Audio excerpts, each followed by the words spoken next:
Buenos días, soy Leonardo Guidi, analista financiero de Conectar Bursátil. Hoy es viernes 22 de noviembre de 2024 y este es el resumen semanal de los mercados que comenzamos viendo de qué manera Estados Unidos tuvo una semana de recuperación. Al final esto pareció ser por ahora una mera toma de ganancias de un par de días. Yo por ahí esperaba que llegue un poco más cerca de la media móvil de 200 ruedas, donde ahí posiblemente aparecería compra de analistas técnicos, de algoritmos. No fue así. Posiblemente también se tomó como un piso este gap del día post elecciones con la victoria de Trump. Pero bueno, en todo caso, por ahora ha sido sencillamente una toma de ganancias. Así que, bueno, digamos que aumentan mis perspectivas de que terminemos el año. Yo creo que hay chances, bastantes chances, de que terminemos el año efectivamente arriba de los 6.000 puntos, lo cual no significa absolutamente nada, o sea, simplemente es un número redondo y nada más, pero bueno, eso ya marcará un 2024 bastante bueno y después veremos para el 2025 ya siendo el primer año de Trump. Bueno, hoy planeo hacer la evaluación de Apple, así que tampoco puedo extenderme demasiado. Y aunque quisiera, la verdad es que tampoco ha pasado demasiado. Estamos en un periodo de transición, con lo cual tiene sentido de que tampoco haya demasiado que comentar. Pero bueno, un par de cosas interesantes que ocurrieron es que Estados Unidos le dio autorización a Ucrania para que utilice sus misiles de largo alcance para atacar territorio ruso. Entonces eso parecería que ha sido algo acordado entre Biden y Trump, porque sería rarísimo, ¿no?, que Biden, ya siendo un presidente totalmente saliente, vaya a dar semejante autorización, porque eso claramente escala el conflicto en Ucrania. Y obviamente que Rusia también ya encima juró que va a responder. Bueno, ya saben, Putin amenazando con armas nucleares ocurre casi todas las semanas, ¿no?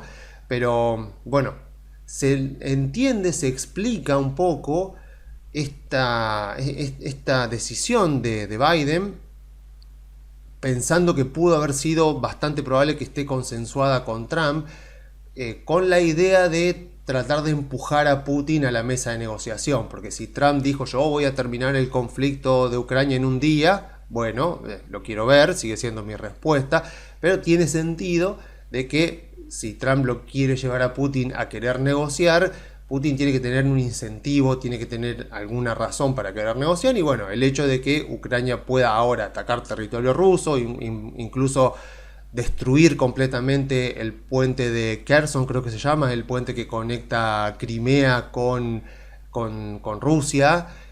Bueno, ya ahora sí que puede generar bastante más daño, porque puede destruir los arsenales de municiones, las instalaciones que tiene Rusia ahí lindando con Ucrania. Entonces eso puede empujarlo a Putin a un poco a la mesa de negociación. Igual un conflicto que está estancado, o sea, vamos a ver qué ocurre cuando ya Trump esté en ejercicio. No sé, está bastante complicado que se pueda resolver rápidamente ese conflicto, pero bueno, en todo caso es algo interesante. Sobre todo volvemos a lo mismo de siempre, ¿no? Porque este tipo de noticias pueden generar ruido y generan ruido en la gente, y ya tenemos historias de conflictos armados que generaron mucha repercusión en el medio de comunicación, pero muy poca repercusión en los mercados de capitales. Lo mismo pasó hace un par de semanas cuando Irán atacó a Israel, o sea, con todos esos misiles que le tiró Israel. Por ahí, bueno, varios clientes por ahí me habían consultado qué podía pasar, y yo le digo, mirá, lo que va a pasar, a lo sumo, como máximo, puede haber un par de días de volatilidad en los mercados, y nada más, o sea, no más que eso. Obviamente el caso por ahí un poco diferente fue 2022, donde ahí tuvimos un mercado bajista que en parte estuvo justificado, digamos, por lo que, o sea, por cómo el conflicto en Ucrania empeoró y puso tan negativo, puso tan pesimista al sentimiento inversor, que como ya vimos varias semanas atrás, creo que fue el informe del 1 de noviembre, más o menos por ahí, que vimos que fue un mercado bajista principalmente vinculado a sentimiento y no a fundamentos, no a caída de las ganancias de las empresas. Así que, bueno, con respecto a eso, bueno, tengámoslo en cuenta, o sea, más que nada para no dejarnos llevar por el ruido. O sea, hay un famoso gráfico que si van a imágenes de Google lo pueden encontrar, que, bueno, obviamente pueden encontrar versiones desactualizadas, pero que es bastante significativo, donde ustedes ponen reasons to sell, o sea, SP500, ponen SP500 reasons to sell, que sería como razones para vender, y les va a aparecer un gráfico de más de 10 años del Standard & Poor's, suele arrancar incluso antes de la crisis financiera del 2008, y siempre vas a tener razones para vender, siempre vas a tener razones para preocuparte, siempre vas a tener razones para decir que el mercado está caro si querés justificarlo. Lo cierto es que las empresas, las acciones se mueven por los fundamentos de las compañías y se mueven por sentimiento inversor. Vos tenés que invertir tratando de aislar el ruido que provoca el sentimiento inversor, basado principalmente en fundamentos. Por eso hacemos valuaciones, para entender cuáles son los verdaderos fundamentos de la compañía y tratar de hacer lo posible para agarrar las compañías, para poder invertir en las compañías cuando el sentimiento inversor sea lo más negativo posible. Por eso he dicho últimamente que de las 7 magníficas, la que me parece que está más subvaluada de todas es Google, y encima esta semana justamente le pegaron un mazazo importante a Google porque parece, no sé si será porque ganó Trump y se están apurando, pero parece que la Federal Trade Commission sigue avanzando con la demanda por monopolio de Google, y esta semana salió como una noticia de que quieren forzar a Google a empezar a vender algunos de sus negocios importantes, por ejemplo Google Chrome. Entonces eso sí que afectaría mucho los fundamentos de la empresa. Por eso tiene sentido que haya tenido como un viento de frente la cotización de Alphabet, sería de Google, durante este año, que uno mira los fundamentos, cómo han crecido las ganancias de la empresa, y mira lo que ha pasado con la acción, y uno ve un desfasaje ahí. Y lo mismo esta semana, con la baja fuerte que ha tenido, volvió a cotizaciones de hace 3 meses atrás, más o menos, desde antes del último balance, que había tenido una buena repercusión, y todo esto por este miedo, porque claramente ahí hay un miedo puntual, donde sí, efectivamente, si Google tiene que deshacerse de negocios importantes como Google Chrome, que lo ayuda también en todo su ecosistema, porque uno dice, bueno, pero Google Chrome es gratuito, sí, pero Google Chrome es una herramienta muy importante para recaudar información que utiliza Google como un punto estratégico, como para ver comportamiento de los usuarios y para después poder ofrecer un mejor servicio en los otros servicios que justamente son los pagos. Entonces, si tiene que escindirse de una herramienta tan importante como Google Chrome o con otro, no sé, pueden ser que le obliguen, no sé, a vender a Android, por ejemplo, no quiero dar ideas, pero bueno, la cuestión es que ahí uno nota ese pesimismo que tiene el mercado. Entonces yo digo, bueno, me parece que si Trump ayuda o por lo menos desincentiva la persecución a las empresas, ya ha dado algunas declaraciones diciendo que Google era una gran empresa. Bueno, veremos qué pasa cuando esté en ejercicio, pero bien, ahí puede haber una fuente de ganancia importante, puede haber una inversión importante, porque Google sigue siendo una gran empresa. Pero claro, si de repente la hacen escindirse de negocios importantes, ya cambia la narrativa. Siempre decimos, ¿no? El valor de la empresa está en el futuro, y el valor que nosotros le otorgamos a la empresa no deja de ser, en última instancia, una opinión nuestra, que depende de la narrativa que nosotros le damos al futuro de la compañía, que es justamente lo que habla siempre Damodaran, que de hecho tiene un libro que se llama Narrativas y Números, donde justamente nos dice eso, de que no solo necesitamos el Excel para una evaluación, sino que necesitamos la narrativa, o sea, la parte cualitativa de la compañía que va a complementar los números que nosotros efectivamente ponemos en el Excel. Y Google, obviamente, o sea, Alphabet en este caso, está sufriendo un cambio de narrativa ante el miedo, ¿no? Ante el miedo de eso. Yo creo que siguen siendo miedos infundados, pero en el mientras tanto puede pasar mucho tiempo con la cotización de Google languideciendo o incluso cayendo, y mientras tanto las otras suben, y uno está invertido en Google y dice, al final acá estoy perdiendo el tiempo. Bueno, y resulta que la empresa está subvaluada, solamente que hay todavía mucha incertidumbre hacia adelante. Cuando se despeje la incertidumbre, la empresa podría llegar a ser una de las mejores, o tal vez la mejor de las tecnológicas del próximo año, la mejor de las 7 magníficas del próximo año. Así que bueno, veremos a ver qué pasa. Yo creo que hay valor ahí, creo que es la más subvaluada de todas, pero también entiendo las razones, entiendo por qué le han pegado tanto, entiendo que hay fundamentos, porque si llegara a cumplirse todo eso, ahí sí, el modelo de negocio de la compañía cambiaría, las expectativas de futuro de la compañía cambiaría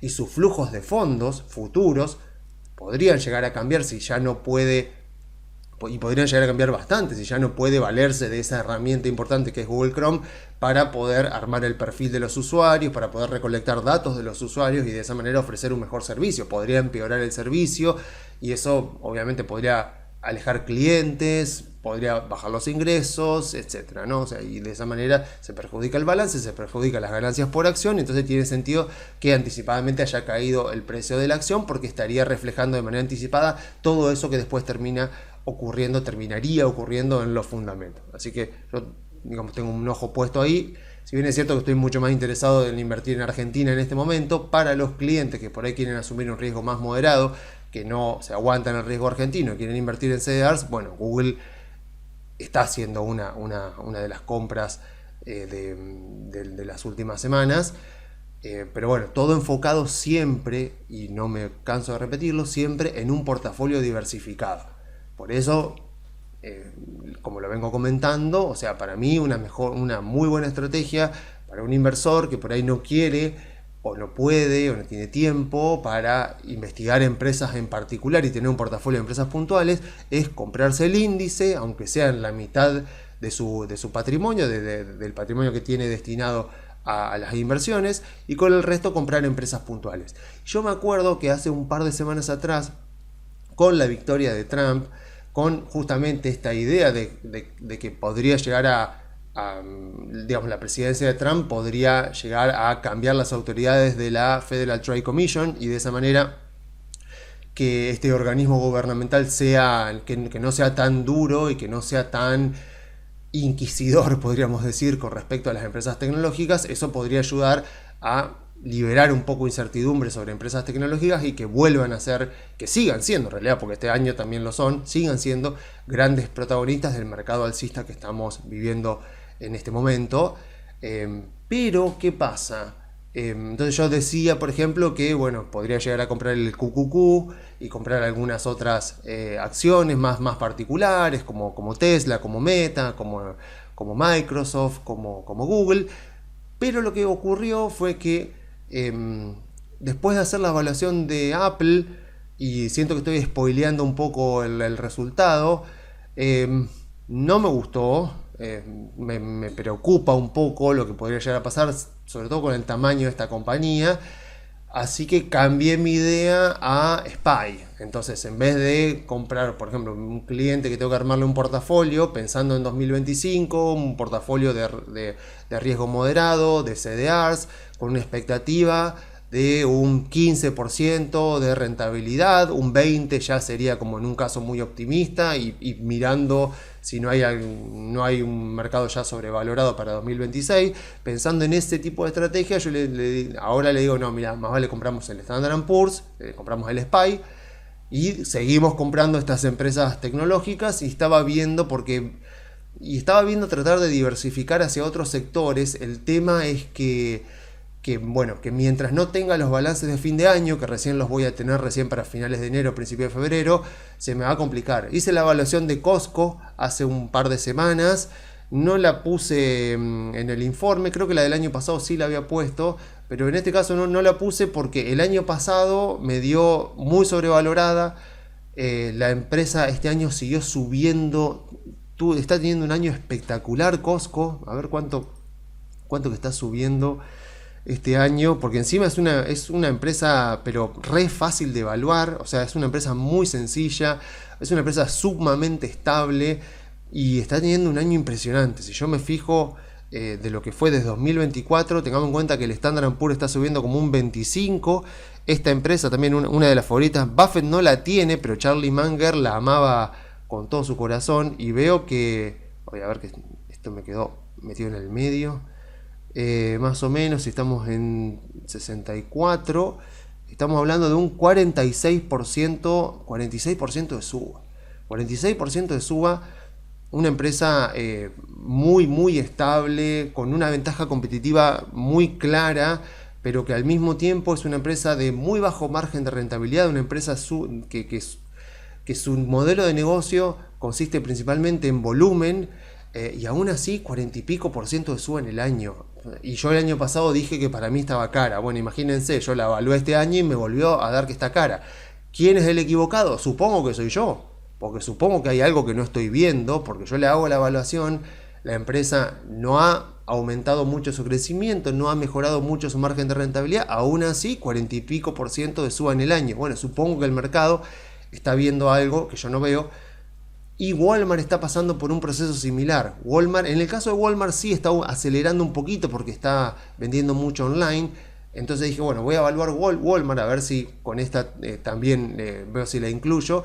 Y bueno, o sea, gratuitamente tengo 2 balances, así que más vale espero hasta febrero. O sea que esta va a ser la última evaluación, la de Apple. Esta va a ser la última evaluación del año y hasta febrero más o menos no voy a volver a hacer evaluaciones, y en febrero se va a venir una maratón de muchas evaluaciones, porque van a salir todas las tecnológicas, van a salir bueno, varias de otra, por ejemplo, que yo evalué este año, que esa sí podríamos decir que estaba más clara, que era oportunidad de compra y no la vi, fue Ferrari, que me acuerdo que también le hice la evaluación durante este año, debe estar en alguno de los videos de principio de año.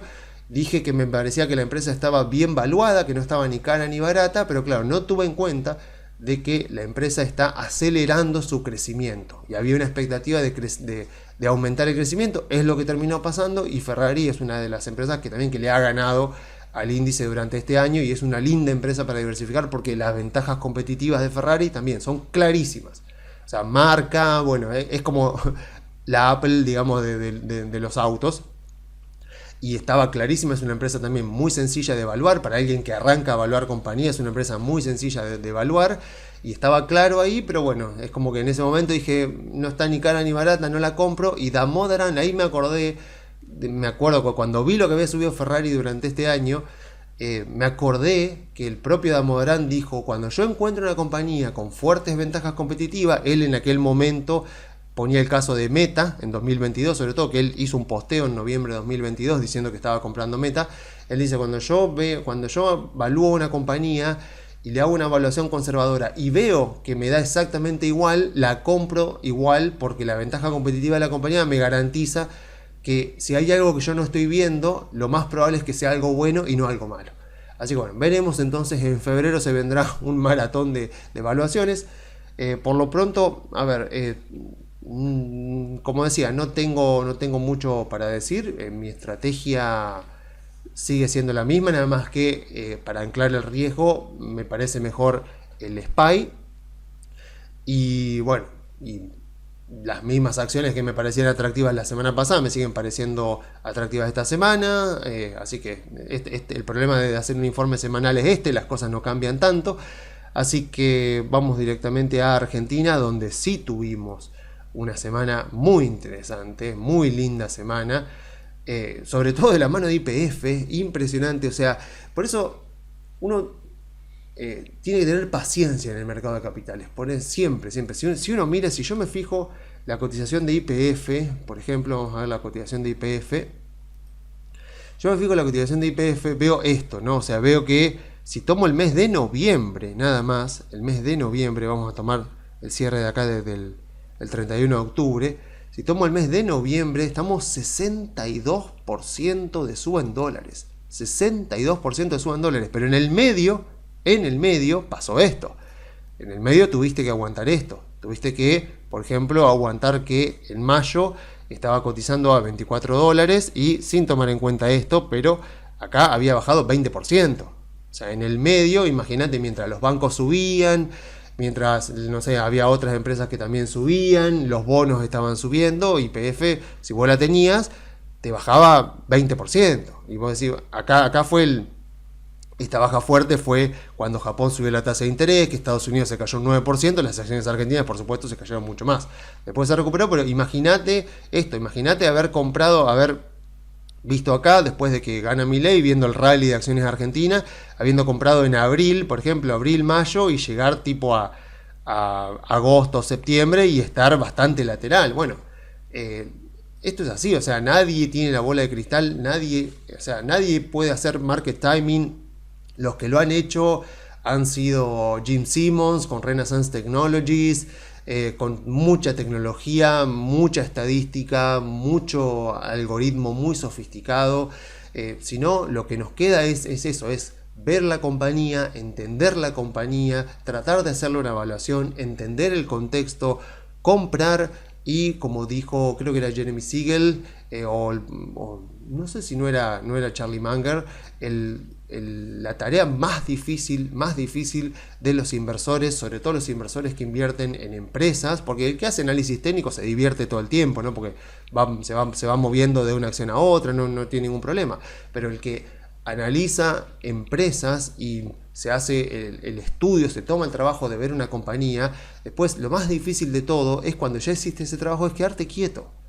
Quedarse quieto es lo más difícil de todo, sobre todo quedarte quieto pensando en el costo de oportunidad, viendo que hay otras cosas que suben y que lo que vos tenés en el portafolio no sube. Bueno, es un meme, o sea, es un meme que uno lo ve en redes sociales donde dice las acciones que yo tengo, las acciones que no compré, etcétera, y bueno, y que muestran que siempre compras la acción y la que sube la de al lado. Bueno, normalmente suele pasar, no hay forma de evitarlo. Lo que más importa es que uno conozca bien en dónde está invertido, que compre a una evaluación que uno lo haga sentir tranquilo, que pueda dormir tranquilo, y después quedarse quieto y dejar que el mercado haga lo suyo, que el mercado haga su trabajo.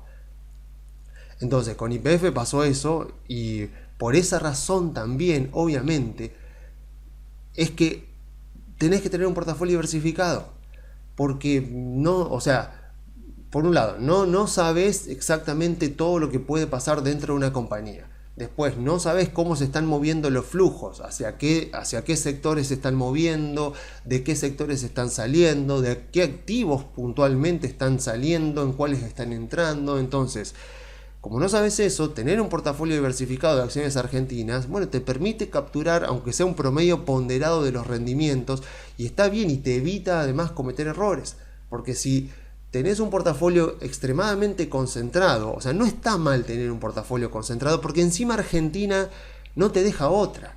O sea, cuando te pones a mirar el panel Merval y el panel general y tratás de no repetir mucho empresas de los mismos sectores, y no podés meter 20 empresas, porque no hay, o sea, no tenés 20 empresas si querés poner un volumen, pero ni siquiera eso, o sea, ya con algún monto más o menos, ya no podés, o sea, a lo sumo podés decir, bueno, compro 10 empresas. 10 empresas en Estados Unidos se consideraría un portafolio muy concentrado. Acá en Argentina tal vez lo consideraríamos un portafolio diversificado, pero bueno, es lo que tenemos y nos adaptamos a eso. Pero bueno, 10 empresas se pueden comprar, o no sé, 7, 8 empresas, ya 7, 8 empresas me escucho a mí mismo diciéndolo y digo, no, es muy concentrado, pero bueno, no tenemos tantas alternativas disponibles. Pero sí, si se quiere se puede hacer. Y de esa manera podés capturar el gran rendimiento que están dando las acciones argentinas sin tener que andar por ahí especulando, asumiendo costos de oportunidad por saltarte de un lugar a otro, sufriendo, o sea, viendo que en redes sociales están todos festejando, no sé, YPF, y porque vos creías que primero iba a subir otra, compraste otra, bueno, ese tipo de cosas. O sea, por eso lo que más conviene es tener un portafolio diversificado, sobre todo ahora, en estos tiempos, donde ya tenemos un riesgo país de 750 puntos, ya no estábamos arriba de los 1000 como estábamos antes.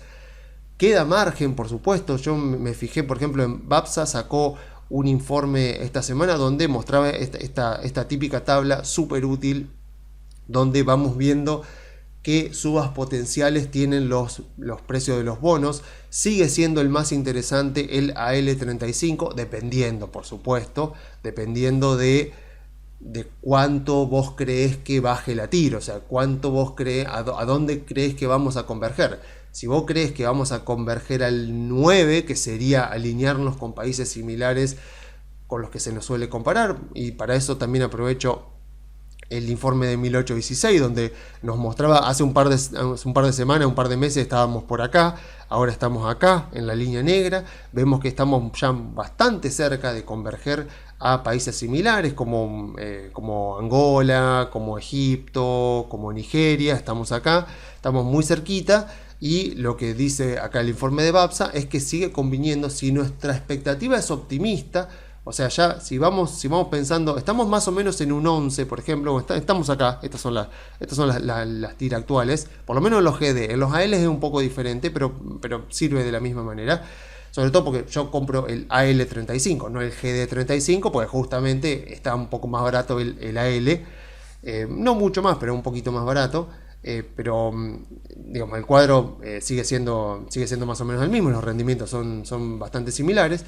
Entonces, hoy por hoy que estamos en el 11 y pico, decimos, bueno, a ver, si llegamos a 9 más o menos, estamos en el promedio con estos países como Nigeria, Egipto, El Salvador. Pero si nos ponemos un poco más optimistas y creemos, o sea, si tenemos en cuenta que hoy por hoy un bono del Tesoro de Estados Unidos está en 4 y pico, calculamos que o sea, por ejemplo, a ver, si me fijo acá, digo, bueno, a ver, el bono del Tesoro de Estados Unidos está en 4,4, ¿no? 4,4 vamos a redondear en 4,5. Entonces, yo digo 4,5, si el riesgo, o sea, si el riesgo país sube 5 puntos, miento, si el riesgo país baja a 500 puntos, eso quiere decir que tengo 5 puntos básicos más en Argentina, quiere decir que estoy en un 9,5. O sea, un riesgo país, hoy por hoy, con lo que está el bono del Tesoro de Estados Unidos, un riesgo país de 500 puntos sería que el bono va a converger el AL35, que sería un bono que podríamos decir un bono a 10 años, un poquito más, pero no importa, un bono a 10 años podríamos decir. Ese bono tendría que estar en esto, o sea que podría llegar a subir más o menos un 10%. Pero si decimos, bueno, pero de 400 podemos llegar de 500 podemos llegar a ir a 400, la respuesta es sí. Con Macri se llegó incluso a 350, la diferencia es que ahora tenemos superávit fiscal, tuvimos un muy alto superávit financiero en octubre, o sea, en octubre tuvimos superávit fiscal y financiero, y las cosas se siguen dando. Entonces, margen hay para decir, bueno, podemos llegar a un riesgo país de 400. Brasil tiene 200, no pienso en absoluto que podamos llegar hasta ahí, pero a 400, entre 500 y 400 se podría llegar. Bueno, con las cosas como se están haciendo, podría llegar a ocurrir, no este año, el año que viene, veremos cuándo, pero si eso llega a ocurrir, estamos con una L35 al que le queda 20% de suba. Yo entiendo que por ahí el que viene acostumbrado, porque me ha pasado con clientes en estas últimas 2 semanas, claro, clientes que ya vienen desde hace un tiempo y van viendo su portafolio semana a semana y vienen un poquito mal acostumbrados, tendría que decir yo, porque vienen y yo les digo, al GD35 le quedan 20% de suba. Y no sé, es como que tienen ese anclaje, no sé, yo lo veo, o sea, que está ese anclaje donde me dicen, 20%. Y yo pienso, 20% es un montón, o sea, 20% en dólares es un montón en un activo que es mucho más moderado ahora en cuanto a riesgo, tiene un riesgo mucho menor ahora de lo que era hace, no sé, 10 meses cuando vos lo compraste. Entonces, no sé, es como que tengo que reeducar y decir, mirá, 20% que no te parezca es un montón. Y las acciones incluso como YPF, pueden llegar a subir mucho más. Como para que nos hagamos una idea, la capitalización de mercado de YPF en este momento está más o menos en los 15.000 millones de dólares, más o menos.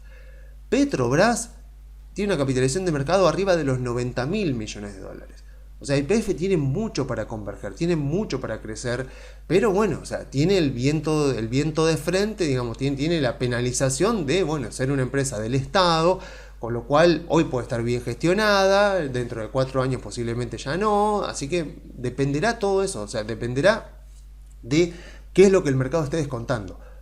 La ley de ficha limpia, por ejemplo, que se intentó esta semana, que no tuvo quórum, vamos a ver qué pasa la semana que viene, sería muy positiva para las expectativas del mercado, para las expectativas de los inversores. Porque la ley de ficha limpia, que garantizaría que Cristina no se pueda presentar el año que viene, bueno, aleja un poco los miedos de un regreso al pasado, de un regreso al socialismo del siglo XXI. Entonces, ese tipo de leyes podrían llegar a ser muy significativas para el mercado porque ayudaría a tratar de despejar un poco la incertidumbre futura de Argentina. La mayor incertidumbre de todas, que es que que esto no sea algo transitorio, sino que sea algo que realmente sea permanente, y que Argentina, que hace desde 2011, que tiene un PBI per cápita que va cayendo, o sea, una persona que nació en 2011, hoy está teniendo 13 años, supongamos, jamás vio a la Argentina crecer. Solo vio a la Argentina decayendo y rebotando en algunos años. O sea, un periodo de 3 años de crecimiento, esa persona que hoy debe tener 13 años no lo vivió. Entonces, o sea, hoy por hoy se están sentando las bases para que eso ocurra. O sea, digamos, por primera vez, o sea, Macri era cosmética, nos ilusionamos todos, caímos todos en el mercado en ese fatídico agosto de 2019. Ya veníamos cayendo de antes, pero ese día fue el peor. Y porque confiamos en que una persona podría, efectivamente, socialdemócrata, sin hacer las reformas estructurales, sin llegar a equilibrio fiscal, podía llegar realmente a lograr que la economía deje de rebotar y de caer secularmente y que empiece un proceso realmente de crecimiento. No se dio. Ahora es muy diferente la situación, o sea, las bases se están dando, o sea, si el superávit fiscal es innegociable, eso ya es muy importante, sumamente importante, es un cambio pero paradigmático, y después de todo, sobre todo con el Toto Caputo, o sea, porque critican al Toto Caputo y dice, ¿cómo puede ser que el mercado crea que el Toto Caputo ahora va a hacer las cosas bien cuando él también estaba con Macri y hizo las cosas mal? Bueno, ahí hay que decir varias cosas. Número uno, con Macri no era ministro de Economía, era presidente del Banco Central. Y número dos, vos sos ministro, con lo cual vos tenés que acatar el modelo de país, digamos, el plan que tiene el presidente. Macri claramente es socialdemócrata. Es un tipo, o sea, se lo tilda siempre de derecha Macri, pero a ver, el gobierno que hizo claramente muestra que Macri está mucho más cerca de la socialdemocracia europea, por ahí no digamos la socialdemocracia de España, pero sí la de Francia, o lo que sería, salvando las enormes distancias, el Partido Demócrata, digamos la línea más pragmática del Partido Demócrata, un Obama, por ejemplo, o sea, salvando las enormes distancias, ¿no?, entre Obama y Macri, pero Macri estaba más en esa línea ideológica, en esa línea de implementación de políticas económicas, y es muy diferente a la línea que tiene Milei, son muy diferentes. Entonces creo realmente que ahora se están dando las bases para que finalmente salgamos del estancamiento que estamos desde 2011 y que tengamos 3-4 años de crecimiento económico constante, que ni siquiera va a ser desarrollo económico, va a ser simplemente rebote, porque hasta que no estemos en el nivel de PBI per cápita de 2011, no podemos decir el país está creciendo. Solamente podemos decir el país está creciendo cuando superemos ese PBI récord de 2011. O sea, si no, hasta eso es rebote. Entonces, bueno, a ver, señales de alerta que estoy mirando yo en el caso para ver que esto no se, o sea, que esto efectivamente no va a ser diferente, que va a ser lo mismo de siempre. Bueno, en cuanto al mercado de capitales, lo mismo que comentábamos hace un tiempo, o sea, todo lo que vivimos en 2017 es la base para fijarnos y ver si ocurre lo mismo ahora. O sea, muchas empresas del Merval, del panel general, emitiendo acciones nuevas para financiarse, todavía no ha ocurrido. Empresas que no cotizaban, que salían a cotizar a bolsa, ha ocurrido uno que otro caso puntual. O la otra, empresas que emitían un ADR, o sea que empezaban a cotizar en Estados Unidos, como el caso de Loma, el caso de Central Puerto en aquel momento. O sea, cuando esas tres metodologías, esas tres estrategias de las empresas, de la gerencia, se empiezan a dar de manera simultánea y en varias empresas en particular, ahí prenderé absolutamente todas mis luces de alarma. Por más que el mercado esté subiendo un montón, será momento de empezar a mirar las valuaciones de las empresas y en todo caso tomar ganancia. Con respecto a la economía, por ahora las cosas se vienen haciendo bien, así que iremos viendo. Claramente las elecciones del año que viene son cruciales. Pero bueno, si se sigue avanzando en estas reformas, ya con la boleta única ya es un gran avance para la transparencia electoral. Ojalá que salga lo de ficha limpia y eso va a ayudar mucho a despejar el panorama. Mientras haya cepo, veo que esta convergencia todavía va a estar por darse, pero bueno, eventualmente suponemos que el cepo se abrirá y las oportunidades, obviamente, cada vez, o sea, cuanto más esperamos, las oportunidades van disminuyendo, pero bueno, todavía quedan oportunidades en Argentina. Por lo menos que yo, YPF creo que puede llegar a subir 50%, más de 50% perfectamente. Pampa puede ser que también. Los bancos, si la economía, efectivamente tenemos 2, 3 años, 4 años de crecimiento, deberían andar bien porque en ese sentido son cíclicos. Las autopistas, por ejemplo, las distribuidoras de gas, las proveedoras de servicios, o sea, tenemos todavía empresas que tienen para subir en Argentina. Central Puerto misma, Central Puerto también fue una de las que ha estado más quedada durante este año, pero bueno, entiendo que bueno, las cosas, el tiempo sigue pasando, las cotizaciones, calculemos que solo en este mes el AL35, solo, o sea, YPF sube 60, el AL35 con un riesgo mucho más atenuado que YPF sube 15 en dólares. O sea, vos compraste el 31 de octubre, hoy tenés 15% más en dólares comprando un bono argentino. O sea, increíble. O sea, va, increíble para el que lo ve desde afuera. En Argentina ya lo sabemos. Así que hay oportunidades en Argentina. Pero bueno, o sea, cada semana de suba que vamos teniendo implica que vamos a tener que estar cada vez más atentos, pero bueno, todavía estamos lejos de los 500 puntos de riesgo país, así que margen todavía tenemos bastante. Así que con esto termino la parte de los informes semanales de Estados Unidos y de Argentina, y ahora, para el que le interesa, el resto del video va a estar dedicado a la evaluación de Apple, así que veamos primero, porque quiero comparar la variación del precio de Apple con el Standard & Poor's. Al día de hoy el Standard & Poor's viene subiendo 25% en el año. Así que vamos a ver Apple, que no está viniendo tan bien como podría. Y vemos acá el 29. Vamos a tomar la medición desde acá, más o menos. Más o menos desde ahí. Viene con un 10 y 20, casi un 20, 19 y pico, ¿no? Así que bueno, Apple este año no le ha podido ganar al índice. Yo entiendo por qué, o sea, si se vuelven 12 meses para atrás, seguro van a encontrar acá en el canal la evaluación que hice de Apple hace 12 meses atrás. En aquel momento me había parecido que la empresa estaba cara.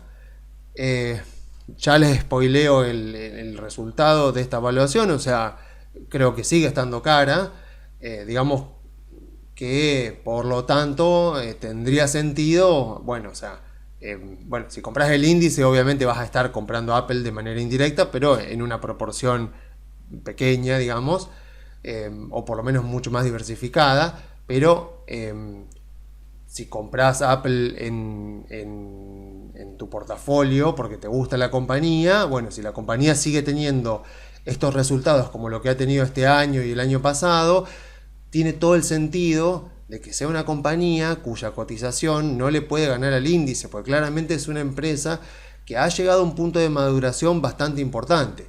Dicho esto, también si vuelven 12 meses para atrás o más o menos, en algún momento van a encontrar mi evaluación de Amazon, donde yo también en esa evaluación me acuerdo que concluía que la empresa me parecía un poco sobrevalorada. Ahí me reequivoqué porque lo que no supe ver en el caso de Amazon fue el crecimiento de la parte de publicidad. De la parte de publicidad dentro de la plataforma, que está creciendo a una velocidad impresionante y se va a convertir seguramente en el tercer, y no sé si más todavía, de los actores de la publicidad online. Sabemos que dentro de la publicidad online tenemos a los gigantes, primero Google, segundo Meta, y Amazon está creciendo mucho. Vamos a ver qué pasa, pero bueno, eso fue lo que yo no vi el año pasado, que me hizo pensar que Amazon estaba sobrevalorada y claramente no lo está.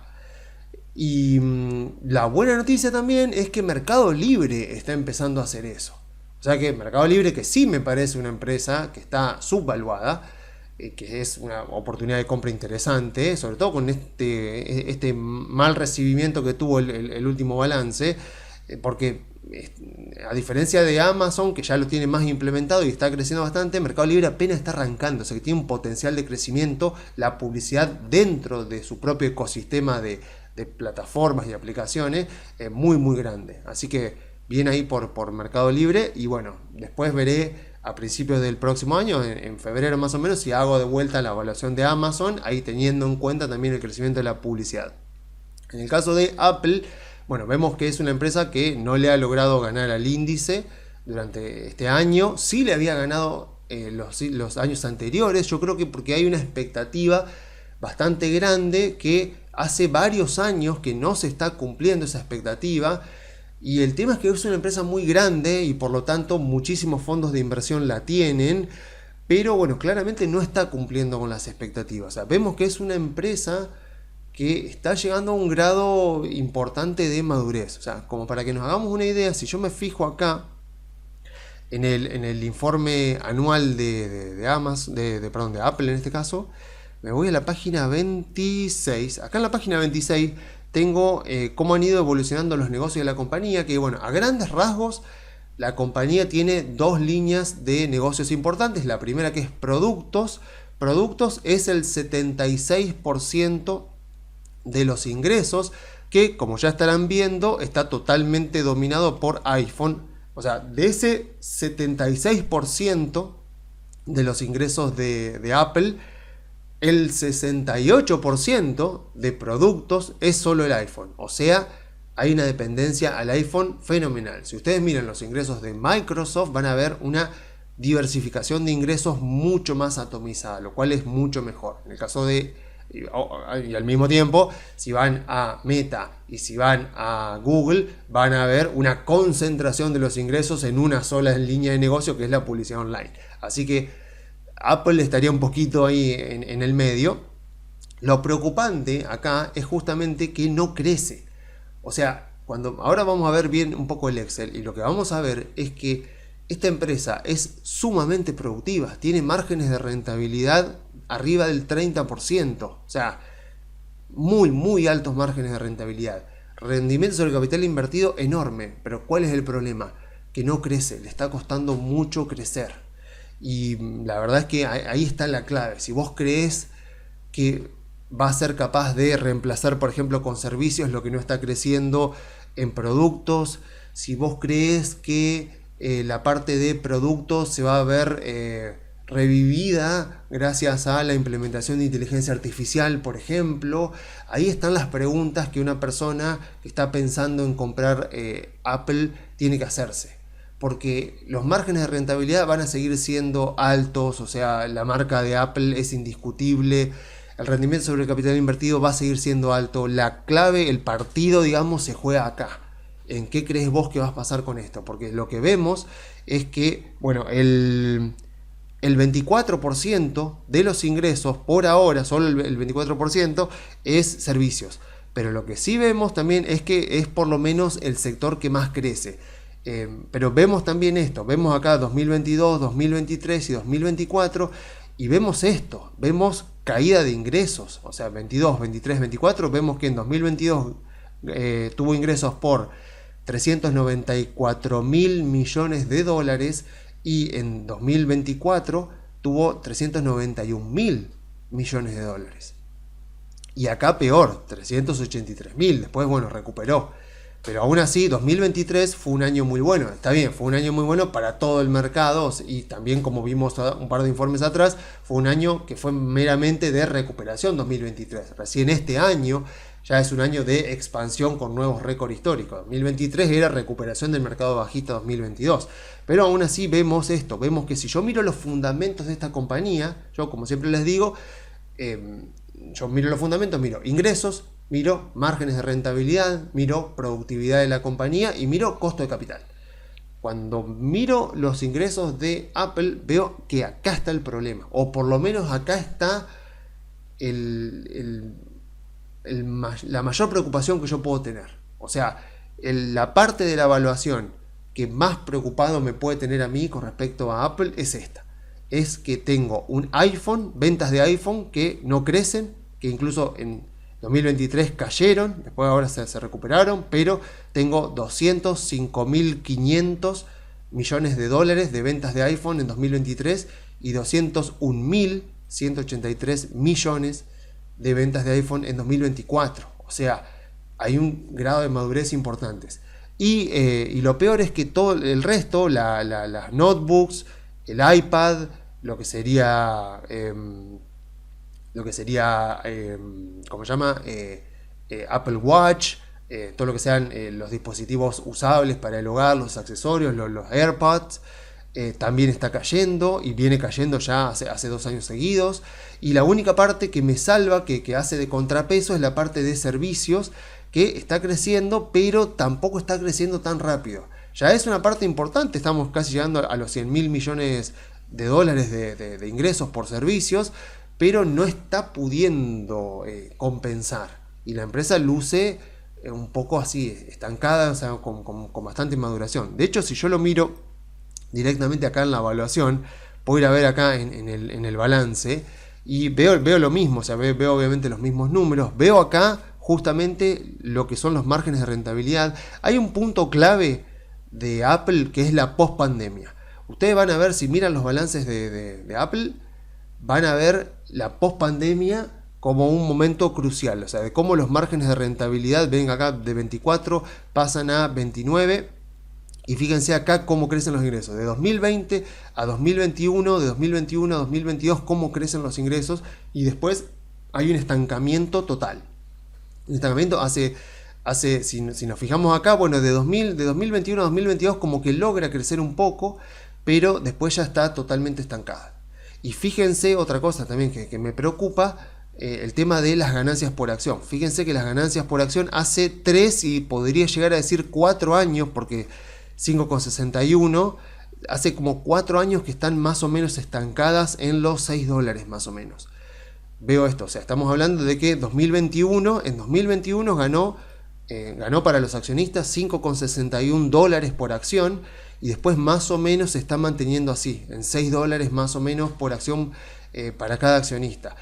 Uno me dirá, bueno, sí, las ganancias netas son un dibujo. Sí, es verdad, las ganancias netas son bastante manipulables, pero cuando ves la foto, cuando ves la película, vos no podés estar manipulando las ganancias de la compañía durante 4 o 5 años seguidos, porque algún problema vas a tener. Entonces, como dice, me acuerdo, Pablo Fernández dice, un balance de la compañía si tuviera que compararlo, dice, el balance de la compañía es un estado gaseoso. Cuando ya empezás a agregar 2 años, 3 años, ya está líquido. Y cuando ya agregás tipo 5 años o más de 5 años, ya es algo sólido. Ya es algo en lo que podés ver una tendencia, podés ver que lo que se exagera un año se tiene que compensar al otro año, lo que se disminuye, lo que se infravalora un año, se tiene que sobrevalorar al otro año. Entonces es como que se van compensando. Entonces cuando vos tenés un balance de un año y tenés algo que puede ser como puede que no, desgraciadamente, si estoy usando balances que no son anuales, gratuitamente tengo hasta 2 balances. Por eso a veces trato de no hacer evaluaciones basándome solamente en 2 balances. Y cuando ya tenés 3 balances o más de 3 balances, ya podés decir, acá ya hay algo un poco más sólido. Acá ya, si me quieren engañar, ya no me van a poder engañar tanto.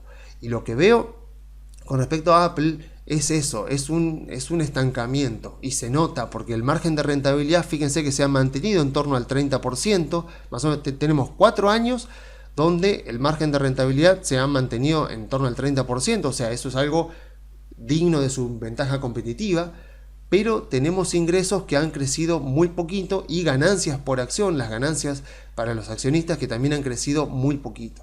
Entonces, tenemos acá una empresa que, bueno, que si yo no puedo ver de qué manera la gerencia va a tratar de revitalizar el crecimiento de la compañía, tengo una empresa que posiblemente, tarde o temprano, que ya en este momento no está a la altura de las expectativas que están descontadas en su precio, y que eventualmente el mercado eventualmente perderá la paciencia. No sé cuándo, por ser Apple, supongo yo que el mercado va a ser bastante contemplativo con Apple, pero bueno, en algún momento la paciencia del mercado se puede terminar.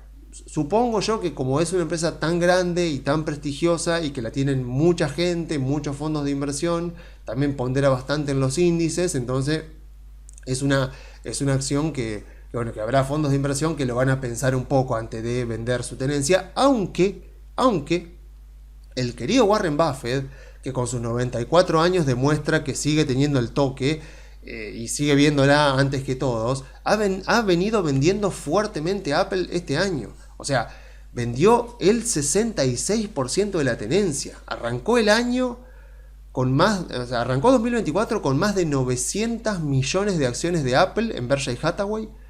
Hoy, o sea, con el último dato del 30 de septiembre, tiene 300 millones de acciones. Y no me sorprendería, viendo esto, habiendo hecho la evaluación ahora, no me sorprendería si cuando sale el próximo informe vemos que ha seguido vendiendo. Creería yo que no va a vender tanto, porque ya como que ha llegado a una tenencia que más o menos está equilibrada con otras. Antes tenía más del 50% de la tenencia de Berkshire Hathaway en la propia Apple, entonces estaba como demasiado expuesto y bueno, este año ha sido el año que ha venido vendiendo. Entonces, a ver, no sé si es que vio esto, tampoco es tan difícil de ver esto, es cuestión de agarrar el balance y ver simplemente estos números. Pero la cuestión es que, bueno, una vez más, el querido Buffett nos muestra que no pierde el toque, o sea, que es capaz de verlo y de entender lo que está pasando en una compañía y de actuar antes que los demás. Pero bueno, bien, pasando entonces puntualmente a la evaluación, bueno, lo que hice, bueno, ya lo explico en cada una de las evaluaciones. La técnica que yo utilizo, este Excel es el Excel que viene con el libro de evaluación de empresas de McKinsey, con lo cual es un Excel adaptado a la metodología que se explica en ese libro. Con lo cual, yo voy a tratar de hacer todo lo más didácticamente posible, como lo trato de hacer en cada evaluación, para que una persona que agarra el Excel sin haber leído el libro trate de entenderlo. Pero bueno, recomiendo muchísimo tener el libro y leer el libro, aunque es cierto también que en el libro se explican las cosas, pero no te van poniendo muchos ejemplos con el Excel acá como para decirte, hace clic acá, no, o sea, no son tan explícitos cuando te tienen que explicar la evaluación. Así que más o menos el pasaje del libro al Excel lo tiene que hacer medio uno mismo. Pero bueno, concretamente yendo a la evaluación, la técnica que yo utilizo se llama Reverse Discount Cash Flow, donde lo que yo hago es poner los números del Excel tratando de que el resultado de la evaluación, que es converja lo más posible, sea lo más parecido posible al precio que actualmente tiene la acción en el mercado, que como habíamos visto era más o menos 2.29, ahí casi llegando a 2.30. Bueno, he logrado hacer converger las variables, sobre todo las más importantes, costo de capital, productividad de la compañía, o sea, lo que sería el rendimiento sobre el capital invertido o más que nada la productividad del capital, y también obviamente los ingresos y el margen operativo. Todas esas variables he tratado de ir moviéndolas de manera lo más realista posible, sobre todo teniendo en cuenta que es una empresa bastante madura, con lo cual en la mayoría de los casos lo que se hace es una continuidad, y el objetivo de eso es que me termine dando un valor por acción lo más cercano posible al precio que tiene actualmente la empresa en el mercado. Me dio 2.31, así que fenómeno, o sea, muy lindo el resultado que me dio. Entonces ahora lo importante es ver, ok, dado este escenario, yo hago para atrás, por eso se llama Reverse Discount Cash Flow, porque entonces yo veo ahora las variables, veo cuánto tienen que dar las variables y veo si me parece lógico o me parece que es o muy pesimista o muy optimista. Arrancando por la más sencilla de todo, que es el costo de capital, acá no hay grandes cambios, o sea, se pone acá en las celdas que están en verde, tengo que agregar los datos, simplemente poner la tasa libre de riesgo, que en aquel momento estaba 4,3, hoy está 4,4, mucho no me cambia. La beta, que bueno, Warren Buffett pone las betas en su página web, como ya lo he dicho muchas veces, la beta no sirve absolutamente para nada, pero a mí me sirve la beta como variable de ajuste. O sea, cuando pongo por ahí muchos datos y no me gusta el WACC que me queda, puedo mover la beta para que me quede un WACC que me queda. Y acá uno puede decir, ¿cómo un WACC que te guste? O sea, que te guste el WACC que te queda. Y sí, porque toda evaluación es siempre una opinión mía. O sea, esta evaluación de Apple es la opinión que yo tengo de cómo creo que será el futuro de la compañía. O mejor dicho, esto es un análisis de qué es lo que yo creo, porque acá obviamente hay infinitas combinaciones posibles. Yo podría mover ingresos, márgenes de rentabilidad, productividad, costo de capital de maneras muy diferentes y me podría seguir dando los $231 por acción que me dio recién. Entonces, acá la clave es que si metes basura en la evaluación, sale basura. Yo el costo de capital, le puedo poner un costo de capital de 7 a Apple. Obviamente eso me va a mejorar la evaluación muchísimo. O por lo menos me la va a mejorar. Pero no es realista. Porque no creo que, dado el contexto actual, la tasa libre de riesgo eventualmente baje al 1%. Obviamente, imagínense, yo acá estoy haciendo proyecciones al 2040. ¿Qué sé yo? ¿Qué va a pasar en todos estos años? Pero lo que les pongo acá es una convergencia de la tasa libre de riesgo al 3%. O sea, no estoy siendo tan optimista. Si usara un promedio histórico tendría que poner 2,5 más o menos, pero 3% me parece bien para no sonar muy optimista. Y cuando veo acá, cuando veo el WACC que me queda, porque en definitiva la variable que se va a usar en la evaluación es esta. Todas estas de acá arriba son componentes que me terminan dando el costo de capital, que sería el WACC. Entonces, a mí lo que me importa al momento de la evaluación no es todo esto, sino este dato, que es en definitiva el que se va a utilizar. Entonces, lo que yo tengo que ver es que esta línea sea realista para la empresa que estoy evaluando. Claramente, si yo estoy evaluando Tesla, estos datos son optimistas para Tesla y me tendría que dar un poquito más arriba, no mucho más arriba, pero un poquito más arriba. Lo mismo si estoy evaluando por ahí empresas que puedan considerarse más seguras, una empresa de utilities, por ejemplo, o la misma Costco. Me acuerdo que cuando hice la valoración de Costco me da un WACC un poco más bajo, pero o sea, acá no tengo mucho margen de acción.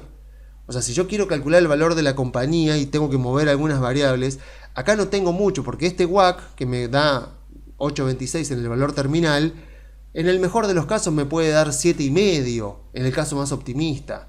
Y en el peor de los casos me puede dar 9,5. Tampoco tanto, o sea, porque no estoy asumiendo tampoco eventos muy optimistas ni muy pesimistas. Estoy asumiendo más o menos que habrá algunos años que van a ser mejores que otros. Habrá algunos años donde la tasa suba, habrá algunos años donde la tasa baja. Y como dije siempre, acá no importa pegarle al número, sino pegarle a la tendencia. O sea, como me acuerdo que me decía mi profesor Dunrauf, o sea, vos tenés que hacer una proyección a futuro, sobre todo porque Dunrauf es un tipo muy especializado en evaluación de empresas. Él decía, nunca la vas a pegar con los ingresos, nunca vas a pegar ni cuando valorizás una empresa, ni cuando haces un proyecto de inversión, ni cuando tenés que calcular un BAN, un valor actual neto, nada, nunca la vas a pegar. Pero lo que importa no es que pegues el número, sino que pegues el promedio. Cosa de que lo que se exagera un año para un lado, se exagera para el otro lado, y vos más o menos le pegás a la tendencia. Entonces, si pegás eso, pegaste bien la evaluación. Entonces, bueno, costo de capital no tengo mucho para hacer.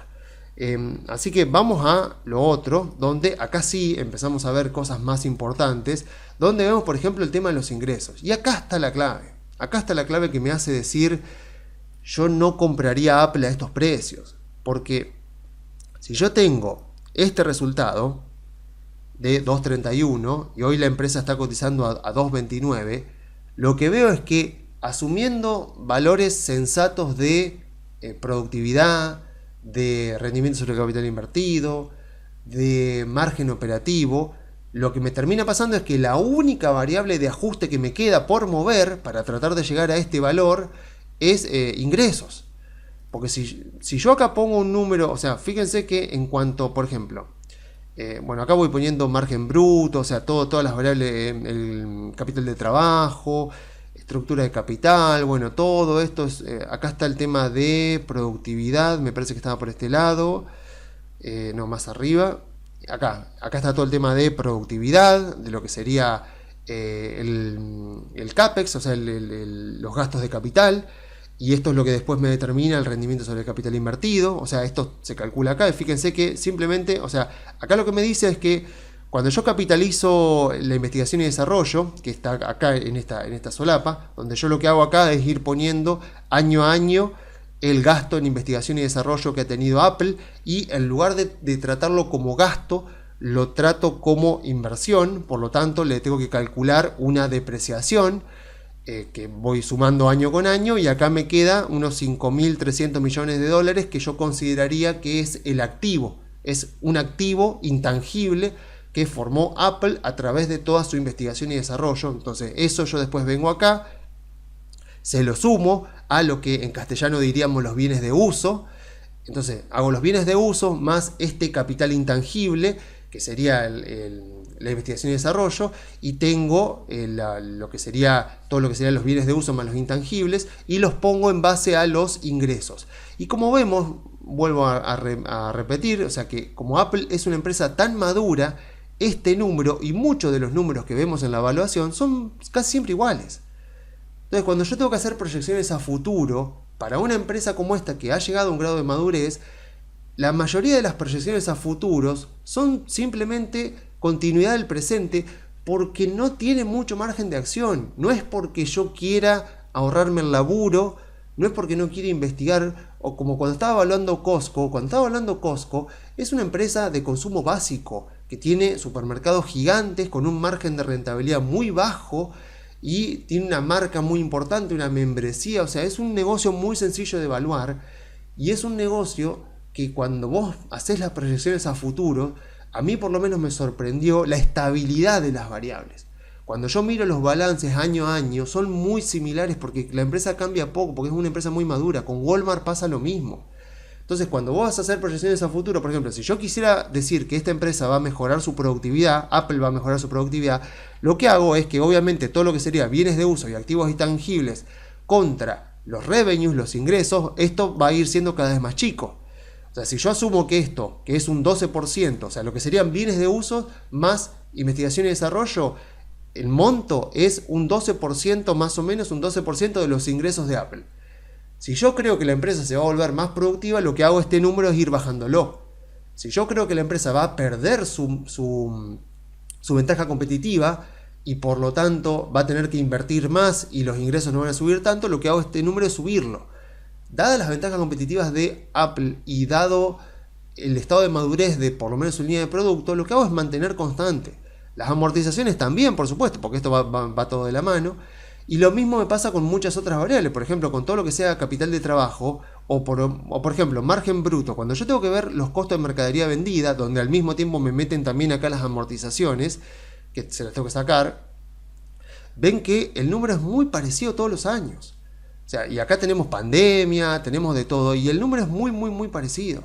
Entonces, vemos que de a poco va bajando un poco. Entonces, vemos acá que el margen bruto, vemos que arranca en 42 y pico, 49, 46, o sea, que va subiendo, pero vemos que ha ido subiendo. O sea, vemos que Apple ha ido mejorando su margen bruto, pero su margen neto sigue más o menos constante. Vemos acá los gastos de ventas que se han mantenido, pero tremendamente iguales, o sea, se mueven poquito, o sea, entonces más o menos en relación a los ingresos suelen ser bastante parecidos. Entonces, este tipo de variables, yo no puedo hacer mucha estimación sobre esto porque no tengo mucho margen de maniobra.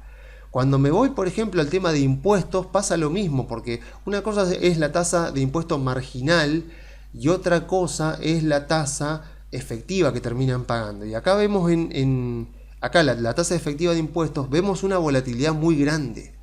Vemos hay años que ha pagado un 12,7% de impuestos, otra vez un 15, otra un 13,8, el año pasado pagó un 23. Entonces, ahí es como que o sea, primero que no tengo mucho margen de acción porque yo sé que como máximo va a pagar un 25. Y por el otro lado, acá no tengo un criterio. Hay empresas que son muy estables en esto también, que pagan más o menos la misma cantidad de impuestos efectivos por año. Con con Apple tengo una volatilidad ahora, porque hasta acá no había mucha volatilidad el último año, capaz que por algún tema puntual fiscal hubo un aumento, pero bueno, más o menos yo lo trato de llevar a el estado anterior para después subirlo de vuelta al 25. Y fíjense ustedes acá, este margen, este es el margen operativo. Que bueno, o sea que en el libro de McKinsey no le dicen EBIT, sino que le dicen EBITDA, sacando la D de depreciaciones. Ellos tienen su explicación, si lo buscan en el libro la van a encontrar, pero bueno, yo acá estoy poniendo que el margen de rentabilidad operativa se va a mantener alto, incluso va a aumentar un poco durante los próximos años, y que después va a converger, pero no va a bajar mucho. Fíjense que el margen operativo ahora es, déjenme ver, acá 31, y yo estoy asumiendo acá que el margen se va a mantener alto. Fíjense que se mantiene alto, va a pagar un 25%, supongo yo. No creo que ocurra, pero bueno, tengo que asumir el caso más realista, o por lo menos el más pesimista en torno a los impuestos.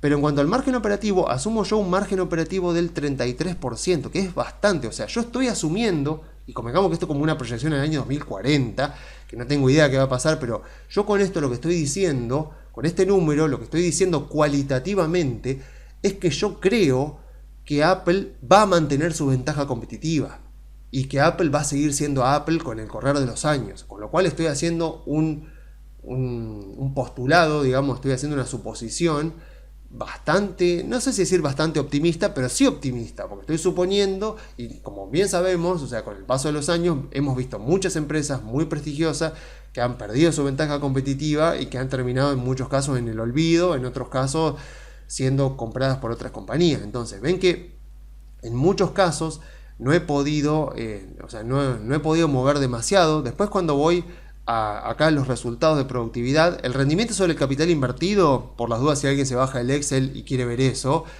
no tiene sentido calcularlo para Apple, porque con temas de deducciones fiscales me sale altísimo. O sea que no, ven que me sale 1000 y pico, o sea, me sale un número muy grande por la forma que tiene McKinsey de calcular el rendimiento sobre el capital invertido. Así que a efectos de esta evaluación, lo que puedo decir es, mira, el rendimiento sobre el capital invertido de Apple es alto y nadie lo duda y todo el mundo lo sabe. Y va a seguir siendo alto por las ventajas competitivas que tiene la compañía. La productividad lo mismo. Damodaran utiliza este ratio que está acá, que son los ingresos sobre el capital invertido, y él ve cuántas veces representa los ingresos sobre el capital invertido, y también me da números altísimos. O sea, estos números son irreales. Por lo general, una empresa que tenga una contabilidad más normal, como podría ser Costco, por ejemplo, pero me ocurre en la mayoría de las compañías, no me ocurre acá en Apple, por un tema de la propia contabilidad de la compañía, pero normalmente este valor está en 1,5, 2,5 como súper productiva, y acá me dan números altísimos, con lo cual no quiere decir que el Excel esté mal, sino que por la forma en la que tiene esta empresa de usar la contabilidad, no me sirve este ratio. Entonces, ¿qué es lo que pasa? Dadas estas proyecciones, más o menos manteniendo el status quo, más o menos diciendo, bueno, yo creo que los negocios de Apple van a continuar así con esta productividad, o sea, toda esta parte sería la parte donde analizo el rendimiento sobre el capital invertido, donde analizo la productividad de la compañía, las inversiones de capital y los márgenes de rentabilidad operativa. Como vieron, no puedo mover demasiado, puedo obviamente toquetear lo que yo quiera, pero siempre teniendo el cuidado de que sea lo más realista posible. Entonces, la única variable de ajuste que me queda son los ingresos. Entonces, fíjense que si yo, teniendo en cuenta todo lo anterior, yo digo, ok, la empresa está creciendo muy poquito. Veo que está creciendo 2 y pico promedio durante los últimos años. Acá creció bastante, pero fue el periodo post pandemia. Y si me fijo, vamos acá a roic.ai. Esta página me encanta porque gratuitamente me da información de muchos años. Entonces veo acá y veo veo cómo han crecido, por ejemplo, las ganancias por acción de la compañía. Esto está acá. Y ven cómo, bueno, no me agrega el dato del 2024, pero ya saben que era 6,08 más o menos. Y vemos esto, vemos cómo se duplicó. Vemos acá, por ejemplo, yo veo esto, acá estaba en 3 más o menos, o sea, esto estamos hablando del año 2019. O sea, 2019, yo me fijo, las ganancias por acción eran de 3 y acá en 2022 se duplicaron y la compañía más que duplicó su cotización en el mercado. O sea, desde hace varios años la empresa ha estado subiendo mucho más de lo que han mejorado sus fundamentos. O sea, la cotización de la compañía durante los últimos años ha estado subiendo más de lo que han estado subiendo sus ganancias por acción. Y como veíamos en el informe del 1 de noviembre, a largo plazo eso tiene que equilibrarse. La cotización de la compañía a largo plazo tiene que ser prácticamente lo mismo que el crecimiento de las ganancias por acción. Algún año la pueden dibujar para un lado, algún año la pueden dibujar para el otro, pero a largo plazo tiene que tender a eso, porque los fundamentos son esos. Y lo que yo estoy viendo con Apple es esto. Yo me fijo acá y veo cómo la empresa tenía unas ganancias por acción año a año, y veo acá cómo pega un salto. Obviamente, acá muchos me pueden decir, sí, lo que pasa es que la empresa está recomprando acciones propias. Sí, eso es verdad, eso está contemplado en el Excel, está contemplado por acá arriba más o menos, no, por acá abajo. Yo le hago acá, le hago más o menos en esta parte, asumo para los próximos años que la cantidad de acciones emitidas por la compañía va a caer más o menos un 2,7% porque es el promedio de caída que han tenido la cantidad de acciones de la compañía durante los últimos años. O sea que esto está contemplado y al mismo tiempo está contemplado el hecho de que la empresa también emite acciones por la compensación con acciones. Yo me acuerdo acá, cuando uno analiza el ciclo de vida corporativo, en qué etapa del ciclo de vida corporativo está la compañía, en base al estado de flujo de fondos, lo que vemos sin ninguna sorpresa es que Apple en este caso está en madurez, y después acá hay un par de chequeos que se hacen para ver si hay alguna bandera roja, algo que te llame la atención. Y vemos que la compensación, la emisión de acciones, digamos, por compensaciones, es más o menos el monto, es más o menos un 2% de los ingresos cada año. La preocupación, como dice acá, es cuando ya supera el 10%, ahí ya estamos en una empresa que es preocupante. O sea que eso está también tenido en cuenta. Pero bueno, si yo miro acá, veo eso, veo cómo en el periodo post pandemia se ve claramente una diferencia a partir de 2021. Llegamos casi a los $6 por acción y la empresa durante los últimos 4 años más o menos se ha mantenido ahí. Entonces, claro, ¿qué pasa? Si yo voy para arriba y digo, ok, vamos a suponer entonces que en vez de crecer al 3%, la empresa no lo va a poder seguir haciendo, o sea, más o menos supongo que va a crecer un poco, no creo que vaya a crecer demasiado, pero bueno, no supongo que va a crecer al 2, porque veo que acá cayó y acá rebotó, pero bueno, supongamos acá creció un 5, acá creció un 7, vamos a suponer que en vez de crecer lo que creció este año, va a acelerar un poco, va a crecer un 5, y pongo un 5 ahí, digo, bueno, vamos a suponer que va a crecer 5% todos los años, y que después, durante los siguientes 10 años hasta llegar al valor terminal, lo que va a ocurrir es que de a poquito va a ir bajando el crecimiento, va a ir desacelerando hasta el 2,5, que es el crecimiento a perpetuidad. Si yo llego a hacer eso, la evaluación de la empresa me cae a $127. O sea, se me destruye. Entonces, ¿qué pasa? Lo que termino viendo es que a ver, acá. Lo que termino viendo es que yo tengo que ponerle acá un 13%.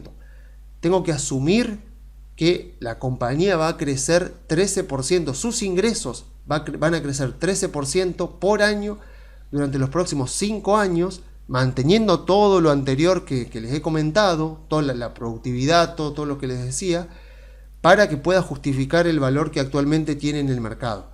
Eso como para que se hagan una idea visto en ganancias por acción, que están estancadas en $6. A ver si lo puedo encontrar rápido. Van a ver algún número que va a ser un poco diferente. Acá está. Esto, las ganancias por acción. Bueno, van a ver que el número no es exactamente igual. O sea, porque si yo me fijo acá, 2022, lo voy a tratar de poner acá arriba, ahí está, para que se vea bien acá arriba. Si ustedes ven 2024, bueno, más o menos se refleja, porque claro, ¿qué es lo que pasa? Si yo miro acá, ustedes van a ver una ganancia por acción acá, que es distinta, acá es distinta a la que aparece acá. Eso ocurre porque yo hice la capitalización de investigación y desarrollo. Acá, si ustedes se fijan, la investigación y desarrollo está puesta acá como gasto. Yo lo que hice fue, como es incorrecto que Estados Unidos, que las normas contables traten la investigación y desarrollo como un gasto, lo que se hace, aconsejado por Damodaran y por McKinsey también, es quitar este ítem, sacarlo, pasarlo a la capitalización como es acá, y lo único que se pone como gasto, o sea, que lo que vendría a reemplazar este ítem, no es el gasto en investigación y desarrollo, sino solamente la amortización. Entonces, en vez de poner 31.370 millones de dólares de gasto en investigación y desarrollo, lo que se hace es armar el activo y solamente se pone esta depreciación, que es un poco menor, es 26.000 millones. Entonces, te pone el resto como activo. Entonces convierto la investigación y desarrollo de un gasto a una inversión. Entonces, por esa razón van a ver que el número es un poco diferente, pero el patrón se mantiene. Fíjense que hay un 3,6, después me salta a 6,21, 6,7, 6,7, 6,5, entonces se mantiene el mismo patrón, ¿no? Del salto de casi que se duplica del 2020 al 2021 la ganancia por acción, y después se va manteniendo todos los años. Fíjense que como yo decía acá, si la empresa crece al 13%, manteniendo su gran rentabilidad, su enorme rendimiento sobre el capital invertido, su enorme margen de rentabilidad operativa, lo que pasaría, para que yo pueda justificar esta evaluación, es que lo que debería pasar con la ganancia por acción es que se tendría que duplicar más o menos, porque de 6,5 tendría que pasar más o menos en 4 años, se tendría que duplicar en 4 años. O sea, yo estoy acá parado en 2024, 6,5, digamos, como el año fiscal termina en septiembre, sería que para septiembre del 2028, o sea, tendría que duplicarse. Y no está pasando, o sea, viene como bastante estancado. O sea, digamos que lo que yo digo es, mirá, el precio que está descontado en este momento, digamos, las expectativas que están descontadas en este momento en el precio de la acción, están asumiendo que las ganancias por acción deberían duplicarse prácticamente en los próximos 4 años, cuando venimos 4 años estancados. Entonces, como para terminar concluyendo esto, aunque ya más o menos se pueden imaginar, lo que yo puedo decir es, teniendo en cuenta esta valoración de la compañía, que no es una empresa que yo compraría en este momento a estos precios, porque al hacerlo me estaría exponiendo a un riesgo importante de que los resultados de los negocios continúen no estando a la altura de las expectativas del crecimiento de los ingresos y de las ganancias futuras. Así que creo que el mercado como que le está pidiendo mucho a los gerentes de la compañía con esta evaluación de la empresa. Creo que les está pidiendo mucho para justificar la valoración actual. Y por eso creo que los balances futuros podrían eventualmente terminar decepcionando y provocando tarde o temprano una corrección de precios, a menos que la gerencia logre, revitalizar la parte de productos. Lo quisieron hacer este año con el Apple Vision, con las gafas de realidad aumentada, no salió. Tal vez estoy seguro de que lo van a intentar con el tema de inteligencia artificial. Hay mucho hermetismo en Apple con el tema de inteligencia artificial. Yo supongo que se viene algo grande, supongo que deben estar desarrollando algo muy potente, no se sabe casi nada, está muy hermético todo. Vamos a ver qué pasa. Ya han incorporado inteligencia artificial en los iPhone, en la nueva versión de iOS, del sistema operativo. Pero bueno, es como que me cuesta verlo. Ojalá que salgan con algo, ojalá que puedan revitalizar la línea de productos, ojalá que puedan acelerar los servicios, pero yo sinceramente no lo veo. O sea, no sé de qué forma van a poder lograrlo. Pero bueno, de la misma manera, bueno, ¿qué pasa? Por ahí, me acuerdo en mi trabajo por ahí, Me preguntaban, bueno, entonces ¿qué hacemos? ¿Vendemos Apple? No, digo, o sea, lo que hacemos es que obviamente los que tienen el Standard & Poor's tienen el Standard & Poor's, ya está. Están comprados en Apple de manera indirecta, pero a mí lo que me importa es la diversificación, no si tienen Apple o no tienen Apple. Los que tienen Apple puntualmente como empresa particular, lo que se hace es, bueno, en el momento que necesitan tomar una ganancia, se toma de Apple directamente. En el momento en que por ahí hablamos de algún rebalanceo de portafolio, rebalanceamos y sacamos Apple y ponemos otra. Por ejemplo, Google podríamos poner, Microsoft podríamos poner. Pero bueno, es una empresa que me está costando ser optimista. Y me duele porque es una empresa que tuve durante mucho tiempo. Ahora mi portafolio está prácticamente todo en acciones argentinas, como se imaginarán. Así que no estoy ponderando demasiado los CEDARs en mi portafolio. Pero bueno, creo que Apple no es una empresa que yo compraría a estas valuaciones. Obviamente vamos a ver qué pasa. El viejo y querido Warren Buffett ha estado vendiendo durante este año, capaz que vio un poco de esto. Y bueno, veremos. Ojalá que sorprenda la gerencia, ojalá que se revitalice un poco la compañía. Pero bueno, hace 4 años que la empresa está bastante estancada, con un grado de madurez importante. Y Tim Cook no parece estar encontrando la vuelta. Sinceramente, con el Apple Vision pensé que les iba a ir mejor. El producto parece muy bueno. El tema es que parece un producto muy de nicho, no un producto masivo como es el iPhone, por ejemplo. Entonces, pensando en lo gigante que es la compañía, uno tiene que pensar un poco como pensaba Jeff Bezos, donde él decía, por el tamaño que tenemos nosotros como compañía, cuando nos equivocamos nos vamos a equivocar en grande, pero cuando vamos a buscar fuentes de crecimiento también tenemos que buscar fuentes de crecimiento grandes, porque no nos sirven crecimientos marginales. Entonces Apple se nota que está apostando todo a los servicios que están creciendo, pero bueno, o sea, no lo están haciendo en la medida suficiente para revitalizar el crecimiento, ni mucho menos para lograr ese crecimiento del 13% anual constante por 5 años que yo necesitaría para justificar la evaluación de esta compañía. Así que bueno, listo acá. Obviamente que en la descripción del video van a encontrar el enlace para ir a la carpeta de Google Drive, donde están todos los archivos, está este Excel, está el Excel de la evaluación de Damodaran, que creo que la hizo este año, está toda la documentación que utilicé para que ustedes puedan descargarse el Excel y probar sus propios escenarios. Así que bueno, ya saben, en la descripción del video está toda la información que necesitan. Y bueno, yo entonces me despido por esta semana. Aviso importante, la semana que viene no va a haber informe, así que nos vemos recién dentro de 2 semanas. Y ya saben que si se quieren comunicar con nosotros, pueden enviar un mail a info@conectarbursátil.com.ar.